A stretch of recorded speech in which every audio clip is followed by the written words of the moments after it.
Marcus Williams was 12 years old when his father died. The boy didn't have a mother. His father had raised him alone in a cramped apartment in East Harlem, working dock jobs, barely making enough to keep them fed.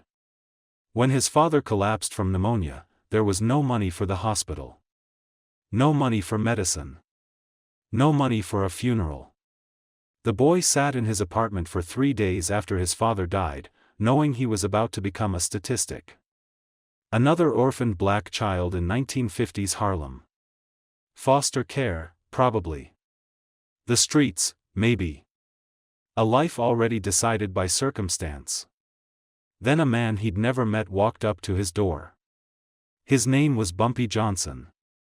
Bumpy didn't introduce himself with an explanation.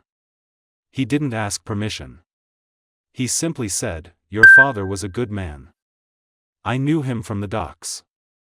He helped me once when I needed help. Now I'm going to help his son." Bumpy paid for the hospital bills. Paid for the funeral. Paid for a month of the boy's rent while he figured out what came next. Then he set the boy up with a job at a numbers bank, simple work, legitimate work, the kind that could keep a 12-year-old alive and learning. Bumpy never asked for anything in return. That was the beginning of Marcus Williams's invisibility. Because from that moment forward, Marcus Williams owed Bumpy Johnson everything. Not explicitly. Not through force. Through something far more powerful, the knowledge that Bumpy Johnson had chosen to save his life when nobody else would. 30 years later, when Bumpy needed 15 men to handle a crisis that couldn't wait, Marcus Williams was the first person he called. Marcus dropped everything. Cancelled plans. Put his own life on hold. Not because Bumpy threatened him. Because Bumpy had saved him. This is the story of how Bumpy Johnson built his empire not through violence or money, but through a ledger of invisible debts that nobody could see but everyone could feel. In the 1950s and 60s, Harlem operated on two economic systems simultaneously. There was the formal economy, legitimate businesses, wages, the kind of money that got taxed and tracked by the government. But underneath that, there was a second economy. An invisible one. An economy based not on dollars and cents, but on obligation and favor. On help given without expectation of immediate repayment. On the understanding that kindness creates debt, and debt creates loyalty. Most criminals didn't understand this system. Most gangsters operated on a simple principle: you pay me money, I give you protection. You pay me, I serve you. The relationship was transactional. Clean. Emotionless. Bumpy Johnson operated differently. He helped people who couldn't pay him. He paid hospital bills for people he barely knew. He got people out of jail who were nobody to him. He intervened in family crises, business failures, personal disasters, not because there was profit in it, but because helping created something more valuable than money. It created obligation. By 1960, Bumpy Johnson had probably helped 300 people directly. Not through systematic charity. Through individual acts of intervention. Each one small enough to seem like genuine kindness. Each one large enough to create permanent debt. A numbers runner whose mother got sick couldn't pay hospital bills. Bumpy paid them. The runner didn't owe Bumpy money. But he owed Bumpy something deeper. He owed Bumpy the understanding that Bumpy had saved his mother's life. That understanding didn't fade with time. It intensified every time the runner saw his mother alive. A young man was about to get arrested for something he didn't do. Bumpy made phone calls. Got him released. The young man didn't owe Bumpy money. He owed Bumpy the rest of his life, because Bumpy had given him back his freedom. These were investments. Not in money, but in human capital. In obligation. In future leverage that Bumpy could call in when he needed it. In 1952, a man named James Quick Jackson did something stupid. He was running numbers for Bumpy, collecting money, handling operations. One day he made a mistake. He gave the wrong person information. The information leaked. A police raid happened. 3 of Bumpy's operations got shut down. It was a small mistake in the grand scheme of things. But in organized crime, small mistakes had consequences. James Quick Jackson was sure he was about to die. Instead, Bumpy did something unexpected. He called James into his office. James came expecting execution. What he got instead was a conversation about responsibility and judgment. Bumpy explained what had gone wrong, why it mattered, what James needed to do to prevent it happening again. Then Bumpy did something that confused James completely. He gave James a raise. Not a small raise. A substantial increase in pay. Bumpy explained it simply: you made a mistake. Now you're going to work harder to make sure it doesn't happen again. And you're going to understand that I'm not punishing you for being human. I'm investing in you to be better. James Quick Jackson never made another mistake. Not because he feared Bumpy. Because Bumpy had shown him mercy when he deserved punishment. Because Bumpy had invested in him rather than discarding him. Because Bumpy had created a debt that went beyond money. Decades later, when Bumpy was in prison, when his organization had fractured, when others were trying to take over his territory, James Quick Jackson stayed loyal. Not because Bumpy was paying him. Because Bumpy had shown him faith when he was worthless. That's the mechanism of the debt ledger. One act of mercy creates obligation that lasts forever. By 1955, Bumpy's network of obligations had become almost impossible to map. There was Thomas, a dock worker whose wife Bumpy had helped during a difficult pregnancy. There was Angela, a young girl whose father Bumpy had gotten out of jail. There was Robert, a numbers runner whose daughter Bumpy had sent to school. There was Mary, a church woman whose mortgage Bumpy had secretly paid when foreclosure was coming. Each one of these people had been helped by Bumpy at some point. Each one of them now felt indebted to him. But here's what made this system so sophisticated: Bumpy didn't demand repayment. He didn't sit down with these people and say, "Now you owe me." Instead, when he needed something, he simply asked. And because these people understood what Bumpy had done for them, because they carried the knowledge of his help every single day, they said yes. Not because they were forced to. But because they understood, on a cellular level, that they existed because of Bumpy's intervention. When Bumpy needed 15 men to handle a crisis in 1958, he didn't recruit mercenaries. He made 3 phone calls to people he'd helped years earlier. Within an hour, he had 27 men, all armed, all ready, all understanding that they were being called in to repay a debt they'd incurred simply by being helped. When Bumpy needed someone to carry a message to the Italian mob, he didn't hire a professional. He called a young man he'd kept out of prison 7 years earlier. The young man came immediately, not because he was being paid, but because the debt had never expired. When Bumpy needed someone to watch the police department's movements, to be his eyes in places he couldn't see, he called a cop sister whom he'd helped escape an abusive marriage. She provided information for years, not because she was blackmailed, but because she understood what Bumpy had done for her. To understand how this system actually worked, you have to understand human psychology. When someone owes you money, the debt is straightforward. You pay back what you borrowed. The relationship ends. Both parties are even. But when someone has saved your life, when someone has intervened in a way that permanently changed your trajectory, when someone has helped you when nobody else would, that creates a different kind of debt. It creates existential obligation. Marcus Williams didn't just owe Bumpy money. Marcus owed Bumpy his entire existence. Without Bumpy's intervention, Marcus would have been in foster care, probably on the streets by 17, probably dead or imprisoned by 25. Instead, Marcus became a functioning adult, a successful numbers operator, a man with a family and a future. That debt didn't get paid with money. It got paid with loyalty. With willingness to do whatever Bumpy asked. With the understanding that Marcus's life was, in a real sense, Bumpy's property, not through force, but through the fact that Bumpy had given him that life. This is the dark brilliance of the debt ledger system. Unlike fear-based systems, which require constant reinforcement, like you have to keep threatening people to keep them compliant, obligation-based systems actually strengthen over time. The longer Marcus lived because of Bumpy's help, the more his debt intensified. Every birthday was a reminder that he'd been given another year of life. Every success was a reminder that he'd been given the foundation to succeed.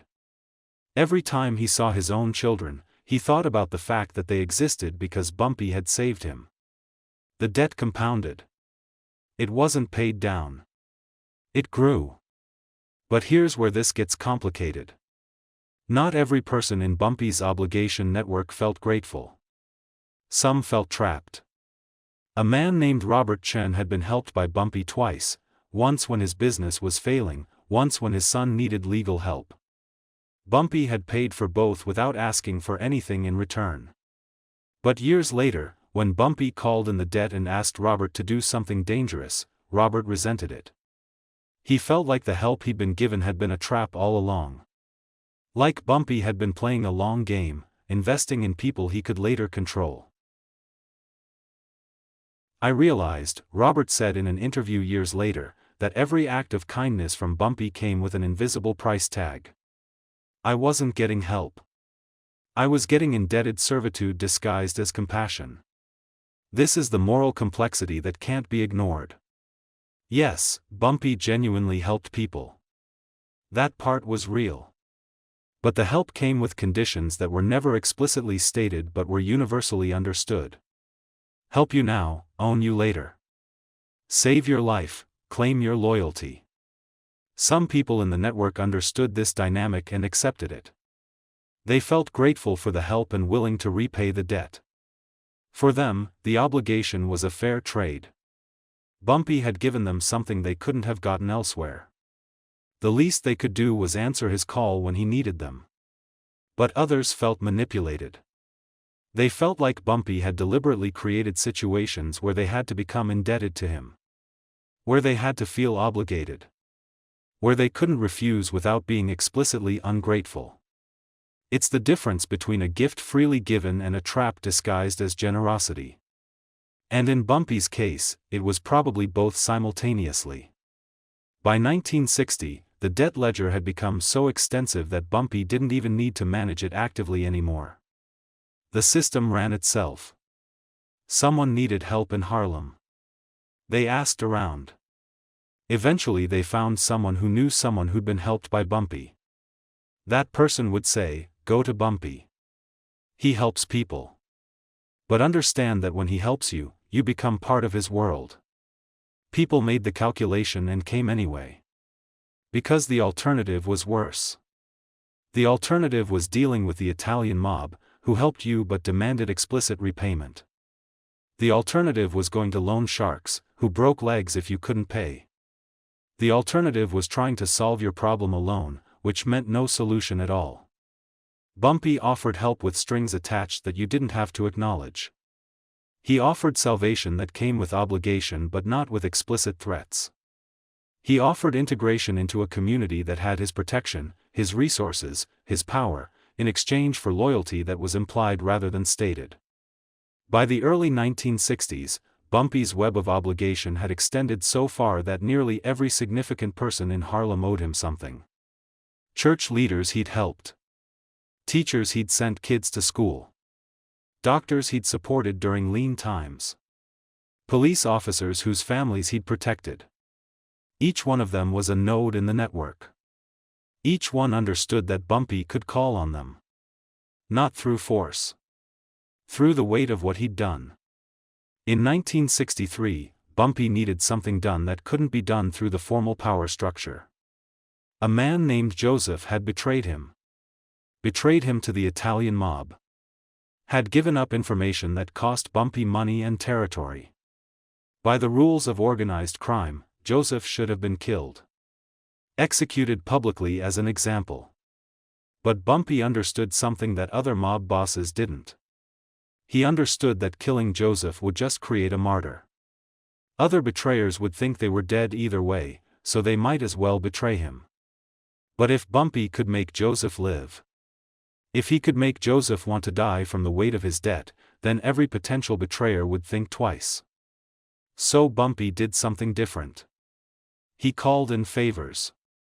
He had Joseph arrested on separate charges that technically weren't connected to the betrayal. He had Joseph's family threatened with legal action. He had Joseph's assets seized through corrupt legal channels. Then, when Joseph was at rock bottom, Bumpy made him an offer. All of it stops. All the pressure goes away. If Joseph agrees to work for Bumpy for the rest of his life. Not as a criminal.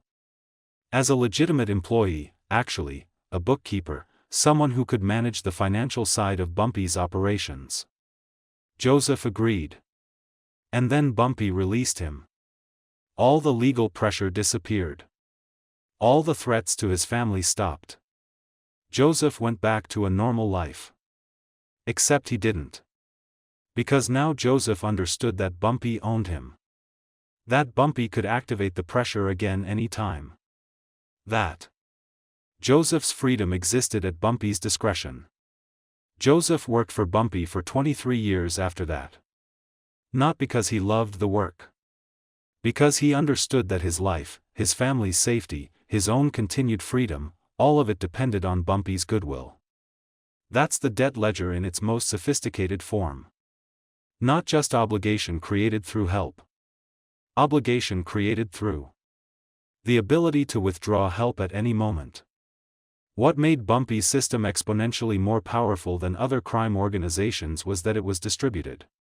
When the FBI arrested Bumpy, the organization didn't collapse.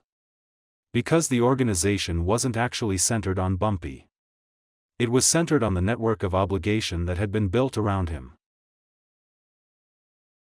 Police officers who owed him continued to warn him of raids. Judges who owed him continued to dismiss charges. Business owners who owed him continued to provide cover. Community leaders who owed him continued to protect him publicly. The network was so extensive that dismantling it would have required arresting hundreds of people for nothing. You couldn't charge someone with a crime for being indebted to Bumpy. You couldn't arrest someone for feeling obligated. This is why the federal government eventually gave up trying to prosecute Bumpy directly. Not because they couldn't build a case. But because they understood that even if they convicted him, the network he'd built would continue functioning. In fact, when Bumpy was in Alcatraz from 1953 to 1963, his organization continued running smoothly. Because the debt ledger didn't require his direct supervision. It ran on the collective understanding that Bumpy had helped these people and they owed him. A man named David who'd been helped by Bumpy was interviewed years later about what it felt like to be part of the obligation network. It was like carrying a weight you couldn't put down, he said. Not a heavy weight. Just constant. Always there. You'd be living your life, making money, taking care of your family, and then you'd remember, I'm here because Bumpy paid my mother's hospital bills. I own my business because Bumpy loaned me startup money. My daughter went to college because Bumpy knew a principal who owed him a favor. And that remembrance, that constant awareness, it changed how you saw your life. You couldn't celebrate success without thinking about Bumpy. You couldn't enjoy your freedom without understanding that it was conditional. You existed because Bumpy allowed you to exist. This is the psychological mechanism that made the debt ledger so stable compared to other control systems. Unlike fear, which creates resentment and anger, obligation creates a kind of neurotic gratitude. You're grateful for the help, but you're also aware that the help came with strings. You appreciate Bumpy for saving you, but you also understand that you're trapped.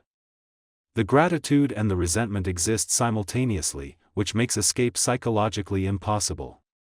If you try to leave the network, you feel like you're betraying Bumpy after what he did for you. If you stay in the network, you feel like you're accepting servitude. So you do neither. You stay trapped in the psychological middle ground where both emotions exist at the same time. The debt ledger had an effect that Bumpy probably didn't fully anticipate. It was passed down through generations. Marcus Williams, who'd been saved by Bumpy as a child, raised his own son to understand what Bumpy had done. Marcus's son grew up knowing that he existed because Bumpy had intervened.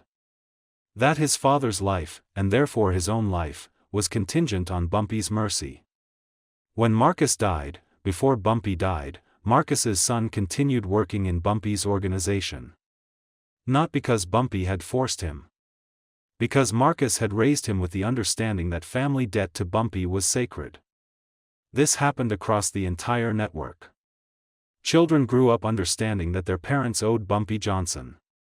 That their existence was connected to Bumpy's intervention. That loyalty to Bumpy was a family value, something passed down like religion or cultural identity. By the time Bumpy died in 1968, the obligation network had extended so far that it wasn't even centered on the people Bumpy had directly helped anymore. It was centered on their children, their grandchildren, their extended families. People Bumpy had never met personally felt obligated to him because their grandfather had been helped by him in 1954.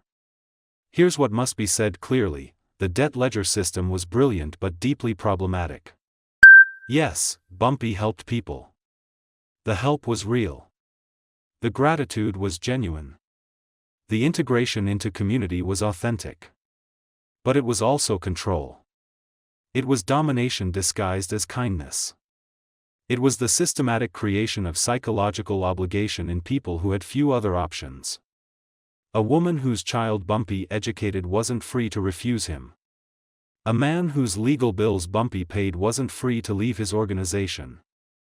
A family Bumpy protected from violence wasn't free to set their own terms. They were owned. Completely. More completely than if Bumpy had used explicit threats, because they couldn't even acknowledge that they were owned without feeling ungrateful. A former associate named Thomas described it this way: Bumpy saved my life. He paid for my education. He protected my family. And he owned me completely. I couldn't say no to anything he asked because saying no meant acknowledging that his kindness had been transactional.